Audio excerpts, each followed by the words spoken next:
guest is out with an ESG Trends to Watch report for 2022. Joining me now is Linda Ealingley. She's MSCI's Managing Director and Global Head of ESG and Climate Research.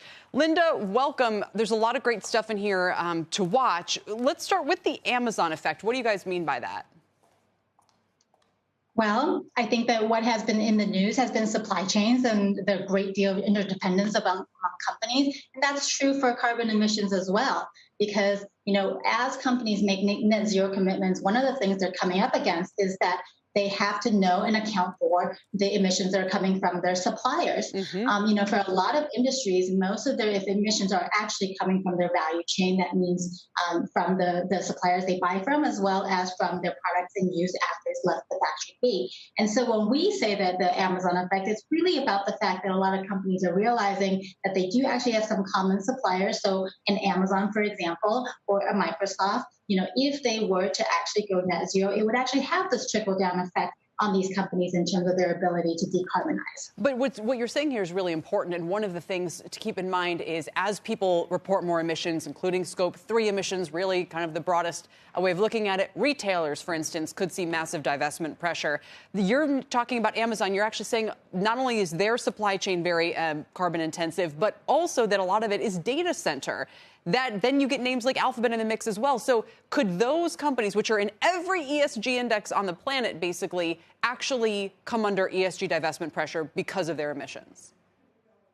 Well, not necessarily divestment, but what we are saying is that with an Amazon or with an Alphabet or any of these companies, they themselves have to meet their net zero goals, and that means that they're going to be looking at their suppliers and putting pressure on them because they can't actually meet their net zero goals without putting pressure on their own suppliers. So what you're getting is going to be this daisy chain of engagement, if you will, kind of B2B engagement. And so, these the customers of a lot of these companies are going to be wanting not just that their products are delivered with lower prices, faster turnaround time, but also with much lower emissions. So on the emissions point, let's also talk about the scrutiny that we're seeing for privately held companies.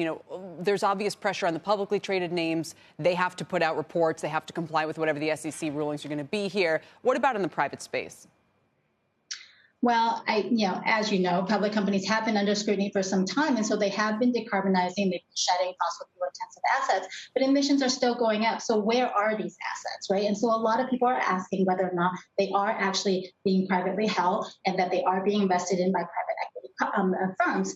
And the truth is that we look and we don't really know, and that this is actually a huge black hole in a lot of portfolios because today, with global pension asset allocations being more than a quarter in private assets, you have to look at the private equity companies to see what are actually in their holdings. And when we looked on the private equity firms, the largest ones are actually disclosing their carbon emissions only from their operations and not from their portfolio companies. Right. So the truth is, no one really knows how carbon intensive their portfolio companies are. And our outlook is that they're going to be coming under the same kind of scrutiny. I think whether it's from regulations for investors, there's going to be much more of a level playing field between private companies and public companies when it comes to having to disclose what their emissions footprints look like. Especially with the pressure coming, like you said, from pensions that may be holding these private equity instruments. As you say, Carlyle Group, TPG, they've started to monitor their emissions. EQT, you say, not only represents them or is sort of the only one with a meaningful representation now, although that trend is likely to continue.